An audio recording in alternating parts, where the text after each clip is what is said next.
Coast Guard leader breaks with Trump, "I will not turn my back on transgender members." Coast Guard officials reached out personally to their transgender service members to express support after President Trump's announcement of a new policy barring transgender people in the military, according to Commandant Admiral Paul Zukunft. "The first thing we did is we reached out to all 13 members of the Coast Guard who have come out as transgender," Zukunft told attendees at a Center for Strategic and International Studies event in Washington. Zukunft said he contacted Lieutenant Taylor Miller, the Coast Guard's first openly transitioning officer, who was featured in a Washington Post article last week. "If you read that story, Taylor's family has disowned her, and I told Taylor, I will not turn my back. We have made an investment in you and you have made an investment in the Coast Guard and I will not break faith," Zukunft said. "And so that was the commitment to our people right now. Very small numbers, but all of them are doing meaningful Coast Guard work today." The Coast Guard operates under the Department of Homeland Security but is a branch of the U.S. Armed Forces and would fall under the transgender ban.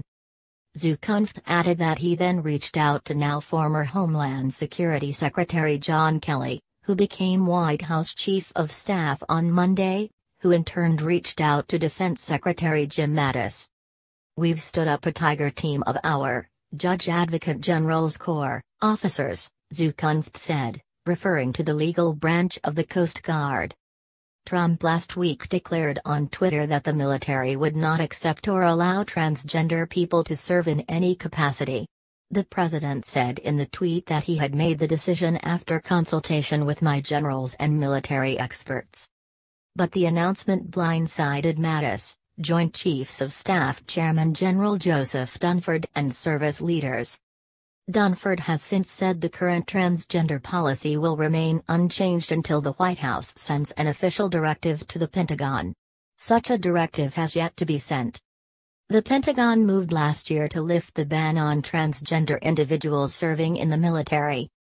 Following that June 2016 announcement, Zukunft released a statement supporting the decision along with then Homeland Security Secretary Jeh Johnson.